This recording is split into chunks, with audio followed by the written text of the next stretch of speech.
Right guys, we're back, sorry about that. I've been talking to myself, doing a load of work, and SD card was full, so you missed about an hour's footage. Never mind, I'll show you in a sec what we've been doing.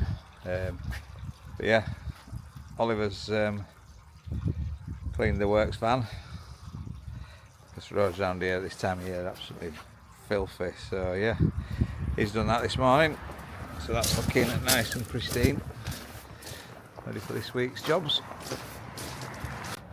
Because the SD card was full, you've missed most of this work, but yeah, we've got the roof on, new roof, got the new fascias on, coverings back on. So yeah, hopefully that'll see us over winter. The roof, the felt roof, you can see it there, that's just a temporary measure really. When we lifted it and carried it around, we knew it was flexing a little bit and it ripped the felt.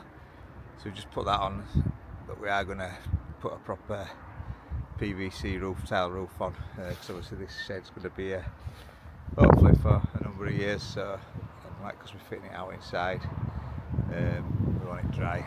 So yeah, that's just to tide us over really, so we can fit it out, and then come summer when we can get on it properly, we'll put a PVC tile roof on it. While I'm on my own and the lads out here, when we watch the videos back, they take the mickey out of me all the time, saying that I'm always saying we're being rained off, but I'm not making it up. That is just me walking around doing the roof. So obviously we can't travel on it, we can't get any vehicles on it, so where we haven't been on it,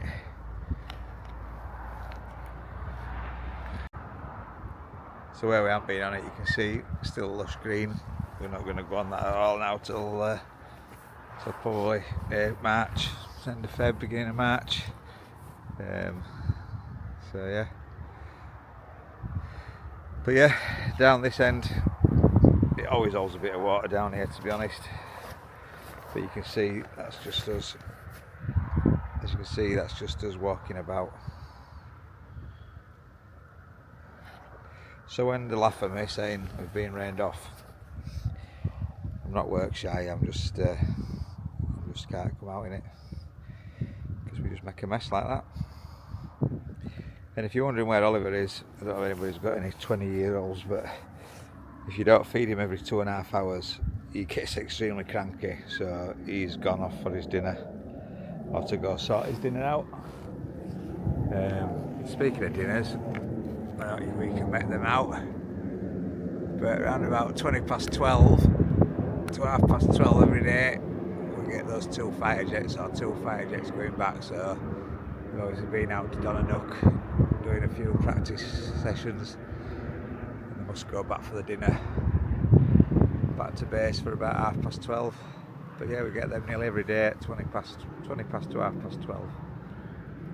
Exactly the same flight path.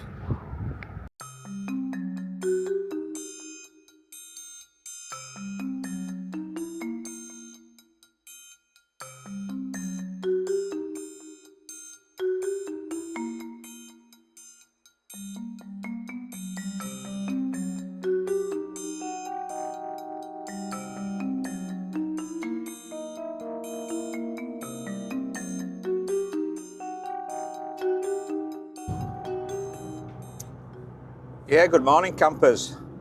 Bit of an early start this morning, back to reality with a bang, working, had a call out, so I set off at 5:30 to a customer to look at a burnt out socket, and find out the fault and repair that.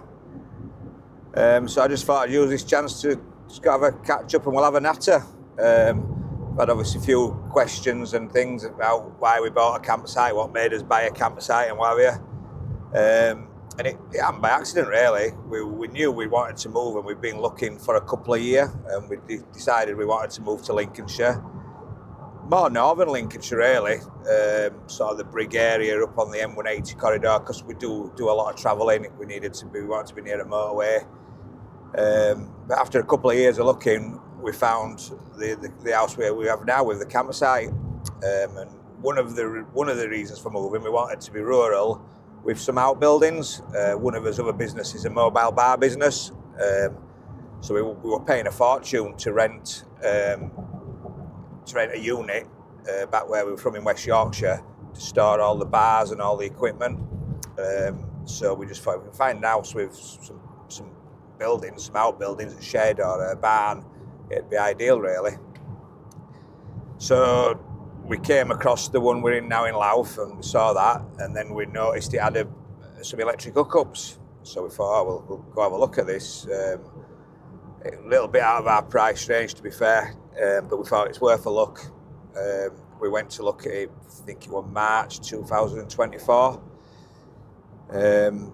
We liked it, everything ticked a load of boxes, and then we sort of ummed and ahed, looked at his finances, went back to look at it again in May, I think it was, still trying to beg, steal and borrow, and then back in August 2024 we went to look at it again and we managed to do the deal. And yeah, it's a dream come true. Everybody says, oh, you're living the dream, and we are living the dream. It's unbelievable, really. Even though it's only a 5-van site, you know, it's great. We love meeting people. Hence why we started the mobile bars back in 2018, I think it was. And then this is the retirement plan, really. Build this business up, and hopefully you're never going to make a wage out of a 5-van site. You know, as long as you're covering your costs and it pays you a little bit to look after it, it's more of a lifestyle choice, really. Yeah, we could expand it, but then you've got to weigh up. If you expand it, you get full planning, your business rates are going to go through the roof. You then servicing maybe 20 pictures and not making 20 pictures more money in effect, because your overheads are going to go up so much. And it becomes a bit of a monster then, I presume, with 20, you know. So we just, at the minute, the plan is to make it a five-star, 5-van site, where, you know, you come and everything's hopefully perfect. But yeah, that's sort of a little bit about why we bought the campsite. I'm an electrician by trade, did an apprenticeship from being 16 to I was 21. And then we had a bit of a recession in the sort of early 90s. And then I managed, if anybody saw from West Yorkshire, I applied for a job. I've always been interested in sound and music and lighting, and I applied for a job at a nightclub in Batley. And when I went, they were having so much work done and plans. He said, well, do you want to come full time? The original job was part-time, doing the lights and the sounding for the acts. And he says, well, do you fancy coming full time? We need new emergency lighting. And he'd been to Las Vegas, said the owner, and he wanted to design the front sign as one of the hotels in Las Vegas. So that's what I did. I went there and stayed there for 5 years, I think. And we did all the signs. We put a complete new stage and upper staging and all the lighting and the disco lighting. And really good, and managed to work with some really great acts. David Essex, Bob Monkhouse, Bernard Manning, Chubby Brown, Bucks Fizz, Grumbleweed, Shawaddy Waddy, to name just a few. Really good memories. But it got to the point where more or less all the electrical work within the club had dried up, and I was just sort of doing the general maintenance then, and it was cleaning toilets after the following month, not cleaning them, but repairing any broken toilets and any broken seat, you know, damage that had been done. So I thought, I'm going to have a go at setting up my own electrical business, which that's what I did, I think 1994, 95. And luckily, the owner of the club, he said, if you're ever quiet, there's always something to do here, come here. So it meant I could sort of gradually start working and gradually sort of build the business up. And within 12 months, you know, we were doing really good, really taking off, taking a few guys on. And that's what we did. And then that went on till the sort of recession of 2010, 2011. Then we sort of downsized a little bit. And now there's just me and my sons. And it's great. But the plan is Oliver's going to take over that business. and then I can just concentrate on the campsite and the mobile bars with Julia. That's how we got to where we got to, really. And when we found the house, obviously we came down in a camper, and we stayed locally a couple of weekends. Then we stayed in a couple of hotels, and we must have come down to Louth 3 or 4 times before we'd committed to buying the house, just to make sure. Because as well as buying a campsite and a bit of a lifestyle change, we were sort of moving rather than just moving house. We're moving counties, leaving us family. I haven't got much family left. Both my parents have passed away, but Julia's family back up in West Yorkshire, which is only 2 hours away. You can get there in 2 hours, so that wasn't a massive issue. But yeah, so we tried Louth, and we kept coming down, having meals out. We love the people, we love the market town of Louth. I mean, there's a market 3 days a week. It's always bustling, it's always busy. Whichever day you go into Louth, there's always people about, which makes a nice change nowadays to most town centres. There were a comment on Facebook actually the other week. So we were on one of the local Louth pages, and somebody was sort of saying, "Oh, it's gone downhill. It's Louth. It's not what it was 20 years ago, and you don't want to move here." And I had to comment. I says, Louth now is like what our town was 20, 25 years ago. Now there's just nothing to go into town for in where we came from. And I said, you need to go to sort of these towns of West Yorkshire, Lancashire, Leicestershire and places, and see how run down they are. They're all vape shops, second-hand shops. Where in Louth, there's still a lot of quirky little, private shops. Yeah, there's 1 or 2 sort of the big players moving in, but 90% of the shops are, family businesses. So yeah, it's really good. It's really good, and there's plenty of places to eat and drink. You could come for 7 nights quite easily. You come for 14 nights and probably eat somewhere different every day. So yeah, absolutely, it's brilliant. Yeah, we love it. We absolutely love it down here. One of the best things we've ever done, to be fair. I don't know where the interest in music came from and the lighting. Probably spending all my childhood holidaying at Butlins. That's all we did with my mum and dad.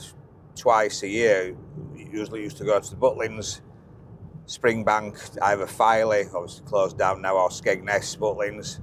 And then for the summer holiday, we used to call it the big holiday in August, we used to go to one of the hotels. My mum and dad were big into sequence dancing, like ballroom dancing, and obviously it ticked a box for them. They could leave me, they knew I was safe. Usually got a mate around the campsite, but then in the summer then we'd go to the hotels, and 90% of the time, don't ask me why, but we always went to Margate, to actually called Cliftonville, which were the hotels. They had 3 hotels in Butlins, all side by side, and they actually had a tunnel under the road that linked all the hotels together. Great holidays, great memories, and I was actually 21 before I ever went abroad. And me and Julia had bought us a house probably a year prior to that, so when we were 20, or she was 19, I was 20. And we went down to Alphams. We thought, we'll book an holiday abroad, never been before. And don't even remember, in those days, you could book an holiday and it was slightly cheaper. One of these holidays, you knew where you were going, as in the destination, the island, but you didn't know which resort you were going to end up in. So our first holiday, we ended up going to Mallorca, and we got off the plane, got on the bus, and they announced we were going to Magaluf. And we actually stayed in an apartment just literally on the side of BCM Square. I don't know if anyone's been to Magaluf, but BCM is quite a big nightclub. And wow, we only went for 7 days. I think we had 10 hours sleep, proper sleep, in 7 days. We were just partying and slept on the beach. Great memories. But yeah, I don't think they do that anymore. Don't know where you're going until you get there. Anyway, sorry, I was digressing then, just waffling on as usual. So we ended up with this campsite, and now here we are. Like I said last week, we've started these vlogs really at the wrong time, hence why I'm sat in a van travelling from another job. But it's not really much to show you, but obviously we're going to do the toilet, so we're going to do all the things we discussed. And once the weather breaks, it's actually snowing a little bit, or trying to snow at the minute. But once the weather breaks, we'll get stuck into everything, and hopefully these vlogs will be a lot more interesting, a little bit more behind the scenes. Spent last night updating all 2026's dates, setting us price, brackets and everything for next year, which is difficult. It's hard to do, to sort of be competitive. We're only a 5-van site, so we've tried to obviously market it and price it the best as we can. I think it's gone up £1 since last year, that's all. And yeah, we are a little bit cheaper than most rounders, but I've always been a big believer in everything I've done. I don't like ripping people off, same with the bars. We do the mobile bars. People do comment, say, oh, you're quite cheap really for a mobile bar, but the way I see it is, if you don't rip them off the first time they come for a drink, they'll maybe buy 2 drinks or 3 drinks, where if you rub them up the wrong way and they buy a drink and they think, oh, that were expensive, they'll go elsewhere, or they'll just think, oh, well, we won't use that bar again, we'll go home or whatever. And I think the same with the campsite, really. If you don't rip people off, they'll come again. And we don't charge for dogs, we don't charge for awnings. Obviously, most people that come are couples, it's an adult-only site, so there's no children to charge for.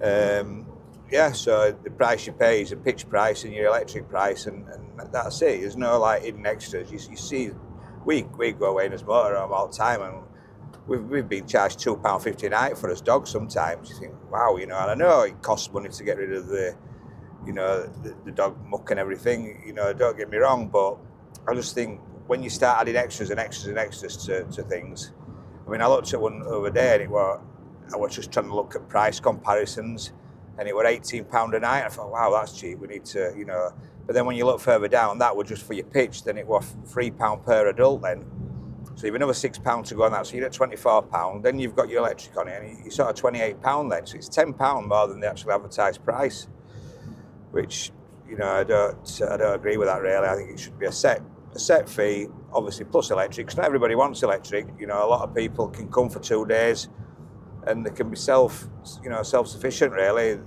Some people come, they don't even fill it with water. So we've sort of priced it all up, and everything. It'll be going on his website. You can book online. People again have said, why have you got online booking when you're only a 5-pitch site? Like today, I'm out and about. Julia's out sorting the bars out. We've got a Christmas event coming up this weekend. And if people ring up to book and you're not at your desk, or, it's like you've got to write it on a scrap bit of paper, then ring them back. And I think it looks a bit unprofessional, where if they can book themselves online, even if they don't want to book, they can look at the live dates, what's available. Then obviously discuss it with family, friends, and then come back and book it if it's still available. And it keeps everything for us on one portal. We can literally see what we've got available, who's coming when, and it's just, there's a cost to it, but it makes our life 20 times easier. It really does. And then going back to the pitch fees, like I said earlier, you're never going to be a millionaire from a 5-pitch site or anything like that, and that in the planet is definitely a lifestyle, and we love that lifestyle. And like we did last year, most of the money that we're both working still, but most of the money that we took through the campsite, we've invested back into it, like putting the water to each pitch. This year we're going to be doing the toilet block and fitting showers. And I've always been a big believer in that. If I'm going to do something, I've got to do it right, or it's not worth doing at all. We could open it and just plod along, and we probably would get people coming. But we've got, as reviews, every review we've got has been 5-star reviews, all positive comments, and it's a bit addictive, is that really? Touch wood, we've not had a bad one yet. Everybody that's been have said they want to come back again. Everybody that's left reviews have been really lovely reviews, and it's addictive. So you never want to drop below that. And once you do drop below that, it's soul destroying really.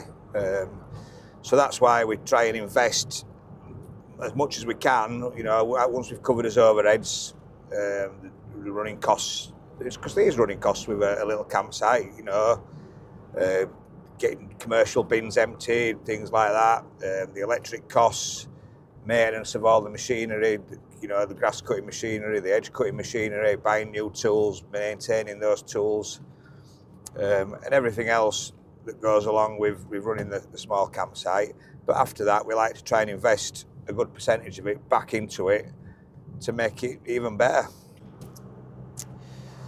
So yeah, that's a little bit of behind the scenes of our life, or how it all came about. You know, and don't get me wrong, we're not minted. We're fully in more debt now than we've ever been. You know, we managed to remortgage a couple of properties we had to help us purchase this and not be in a chain, because we didn't want to miss out. The worry was that if we were put our house, oh, somebody's ringing me, I'll speak soon. So yeah, we ended up with the campsite. And it was tough. We were by no means minted, you know. We had to remortgage a couple of properties to sort of fund it. And one of the things, well, we didn't want to lose out. If we had to sell our house before we moved, you know, we'd have probably been in a chain of maybe 3 or 4 people. And then we were just worried that if we do that, you know, somebody else may buy this house with the campsite. So we decided to get a bridging loan that meant, you know, we wanted a chain, because the couple that were selling the house, they wasn't in a chain. They were moving into some family, I think. So it meant there were just one link to the chain. So we thought we've got a better chance of it going through than, you know, us saying, right, we've sold our house, then that falling through for some reason, and us having to say we couldn't afford it. So we looked at getting a bridging loan, remortgaged a commercial property, and yeah, so we're probably in more debt than we've ever been, but it is there in property, and it's just a matter of over this next couple of years just sorting all that out, selling our house back in West Yorkshire, and then the day before we completed was the budget, the Labour budget of 2024, when they decided to put the stamp duty up. And obviously, because we were buying this with a bridging loan, it was classed as a second property.